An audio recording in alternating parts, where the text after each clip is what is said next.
Hey guys, this is 101 R Smith, and I'm back with my fourth guitar video, or my fourth guitar unboxing.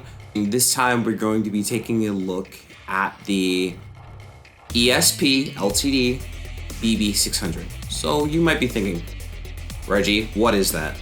So ESP is a guitar company that makes guitars in the same vein of the Gibson or Epiphone Les Paul, but they also have their own different original designs, but a lot of people know them for being the better modern Gibson design. Because I'm gonna be honest, before I even start this review, I am not the biggest fan of single cut designs.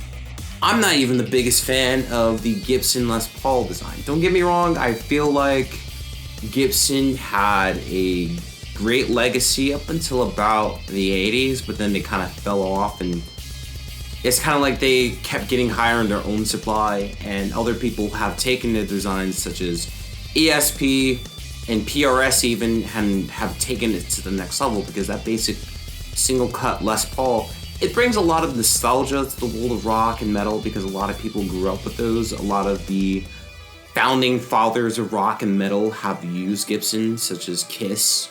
But I'm not a biggest fan of the design. I prefer a design of the Ibanez or the PRS. You know, the double cut with a nice kind of maple top on it, cool, intricate designs, and a fretboard that feels really good. So I'm gonna be completely transparent with you guys before I even start.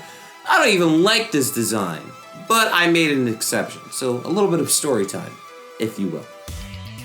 So it was my birthday a few weeks ago. Turned a big 27, and I wanted another guitar. Surprise, surprise. Now, if you guys know me, or more personal people, my favorite bands are a lot of 90s and early 2000s nu metal, Korn, Linkin Park, Disturbed, 3 Days Grace, and especially Breaking Benjamin. After Korn and Linkin Park, Breaking Benjamin is one of my favorite bands in the whole wide world.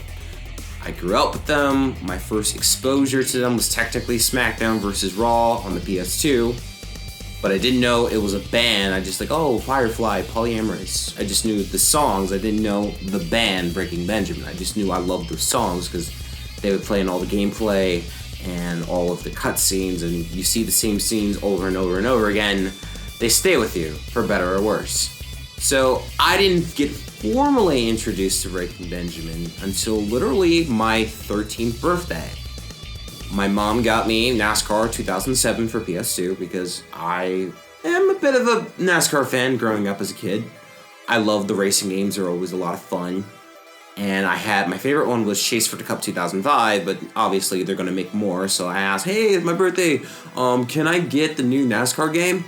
And my mom obliged. So June 14th, 2007, I played NASCAR. Now, the soundtrack, I had been so used to the Chase for the Cup soundtrack that, I'm like, oh, Saliva, awesome! Survival of the Sickest. But then I opened the game and I'm like, what is this moody song with this heavy guitar? And it was like right in that phase of my life where I was starting to understand, get into rock and metal, Ozzy Osbourne, Seether, Guns N' Roses. And then I met Breaking Benjamin. I'm like, The Diary of Jane? And I just really fell in love with that song. And when I got bigger into my music phase, I realized, oh shit! Breaking Benjamin made Polyamorous and Firefly from SmackDown vs. Raw. And then I already knew I loved Breaking Benjamin, and I kept following their catalog, and I followed them through to this day. So, I've been a fan since I was 13. I followed them. I was so happy when they came back after the hiatus, the whole Ben's fired and sued everyone for making decisions behind his back phase. Some people say, oh, I miss the old Breaking Benjamin. And I can see where they're coming from to an extent. The vibe and the synergy isn't quite the same, but it doesn't mean that it's a lesser quality. It's just different because now Ben has 4 people that he handpicked that play with the band that could bring a lot of what they do. So obviously, when he came back, there was a bit of a change too. Everyone who grew up in the 2000s knows that Ben Burley, since at least Saturate, played PRS guitars. He had his standard 22, and then he got his customs later on, and then he got his custom baritones around the Phobia era. And he kept at it until he took the hiatus. And when it came back, briefly he had PRS again, but then he switched to ESP. And as I've grown as a guitar fan and just a guitar player, I always wanted a Breaking Benjamin PRS because I'll admit the last year and a half I've fallen in love with PRS, and then realizing kind of retroactively that a lot of the bands that I grew up with played PRS is like, no wonder this feels so good. So, I've been falling in love with PRS, and I said on my next journey for my birthday, I wanted a core PRS Custom 24. Like the real American-made, made in the factory, Maryland guitar. Unfortunately, it was not in the cards. I saved up all my money, but then I had, between a wedding, a vacation, and losing a job, I didn't have as much money as I wanted. I ended up with a little over $1,000. So I'm trying so desperately to find either a custom American-made 24 or the old standard 24 from the late 90s and early 2000s, to no avail.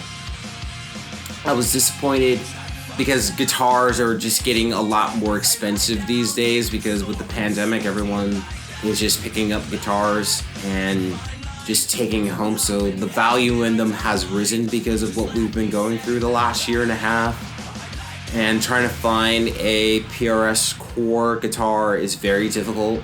Used even, like you're gonna need at least $2,000. I didn't have $2,000, and I probably won't have $2,000 for a while because changes in my life. But I said, fuck it, it's my birthday, I want a brand new guitar, let me think of something. So I decided, okay, I'm gonna get this thing. And I decided, alright, I've always kept in touch with the ESP BB 600, but I won't say disdain, but my lack of enthusiasm for the single cut design was really kind of like, I kind of want it because it's Ben Burley's, but it's a single cut, ew. But then a close friend of mine, her name's she the one's been teaching me how to actually write songs and how to use chord theory, because I never learned chord theory. But she got an Eclipse, and it really sold me the design of the guitar. So I decided, alright, she's got a point, get over myself, it's a good design. But the one thing I was really looking for, I wanted a guitar that could also double for a couple of things. So, which I meaning for a few things. First off, if you guys know, I love my Clint Lowry. You see that a lot when I'm ever doing like heavier down-tuned guitar videos, whether it's B or A. But it's signed by Clint himself. You think I'm gonna actually be using that on a functional basis, like on a stage? Fuck no! I'd say I'm at a point with music where I could be performing live and actually demoing these things out to people in the near future. I won't elaborate on that because I'd rather just, when things are ready to present to people, I will show it. If I'm gonna actually be a performer, which I'm learning how to be, I need a live guitar because I'm not using Clint on a live setting. I'll use it on YouTube, I'll use it for recording. I'm not using it live because I really don't want to damage it or risk damaging it, because it's literally one of my favorite guitars after my Apex, so I'm not gonna be using that thing. So I decided I'm gonna need a live guitar, and also I'm trying to learn how to do acoustic stuff. So the special thing about the ESP BB80 is that not only does it have pickups from Seymour Duncan, I think it was at an 8540, I could be wrong, but what is included in the package is that there's a piezo pickup, where you can get a signal where you could be playing acoustic guitar at the same time as you're playing electric. It's a different single chain, because I think from how it works, one signal is the electric and acoustic, and the second signal is acoustic only, because with certain Breaking Benjamin songs, there's an acoustic guitar layered under the Surety guitars, and you can't just switch out live between electric and acoustic. So Ben implemented piezo with his PRS, and then eventually his ESP to have a piezo pickup in order to do those two things at the same time.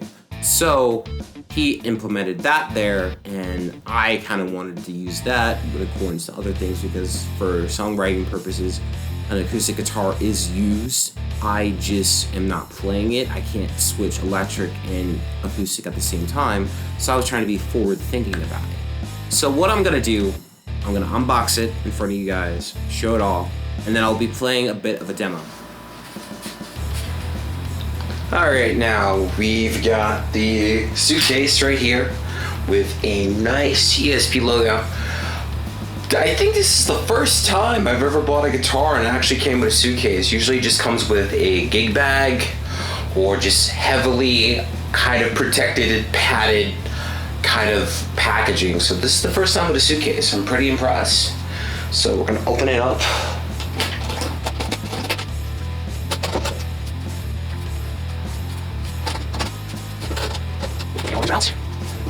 And happy birthday, belated again to me. Oh shit, this looks nice. So here we have the ESP Ben Burnley. Just like, it's a matte finish with, try to zoom it in for you guys here. So you got like the dots, but then you get the Breaking Benjamin inlays. Looks very nice. And the red on the lighting pops, so it kind of makes me wonder if this thing is, if it has like some luminescing materials for when it's like dark outside or when you're like playing in the dark, so that's awesome. Custom Seymour Duncan pickups here, and of course the masterpiece, which is the magnetic piezo here. But this thing just looks really nice. I never thought, it kind of reminds me of PRS a little bit, because you know, you see like the wave texturing here like you would see on a PRS, and maybe you could definitely tell here that Ben really liked his PRS, but unfortunately things didn't work out. He probably did like a lot of the design aspects. And then you're gonna get like the 3-hit toggle. Of course, you're gonna get tone, and then volume for both the pickups and the piezo. But yeah, just this matte really works, and it just makes the whole thing pop. And I think I made a good choice. I still wish I could have gotten a American-made PRS, but one day when I've earned the money and I've become the guitarist I want to be, I will get an American-made PRS. But for the time being, this looks pretty dope, so let's try it out.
Oh god.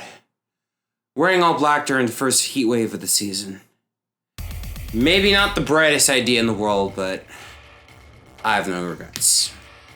But, alright, so this thing, you know, it's really growing on me in the sense of just how powerful it sounds because, as I stated before we started this, I'm not the biggest fan of single cut guitars. I think the Les Paul design is a little overrated, and just Gibson in general is a little overrated, but the thing I love about this that I'm noticing as time goes on, I just love how big it sounds. It just sounds so kind of immersed in all the sounds. Like, just check this out, check this out.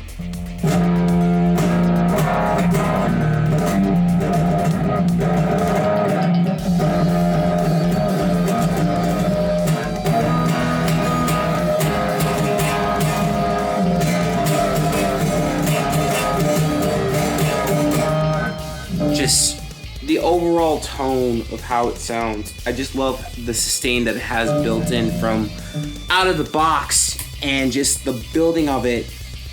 You know, I've always felt more comfortable with extended range guitars like 7-strings, but you know, outside of Korn, I've never been the biggest 7-string guy. I have two, but just the way that it felt, I felt like my hand had more space and be able to hit the notes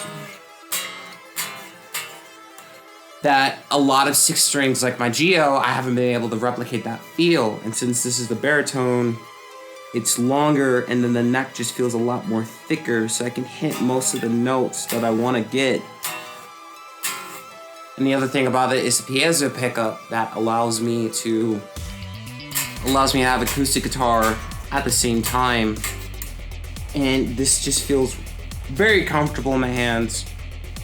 Someone told me I would love ESP, and I doubted them because, you know, I just don't like the single cut. I'm always going to be a double cut guy, but I'm willing to make one exception. And also, it's the signature guitar of one of my favorite singers and guitarists in the world, Ben Burnley. So that just makes it doubly impactful for me. And I definitely want to do a lot more drop tuning. I was going to save the Clint Lowry for more of a stage performance or studio performance when I'm trying to record, but maybe I might swap this out because I love my Clint, but just the pickups, the piezo, just the tone and the sustain that I can get.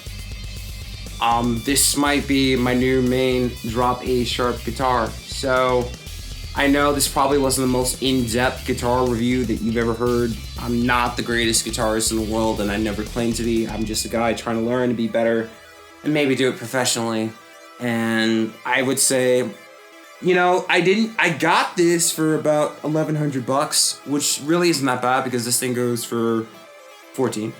And it was a pretty nice birthday present to myself. Not an American-made PRS, but sometimes you gotta compromise, and even when you compromise, you find something you really fall in love with. So definitely be on the lookout to see this thing in more videos of mine in the future. And I'm a happy owner of a Ben Burnley guitar. So my name is 101 R Smith, and I will see you later.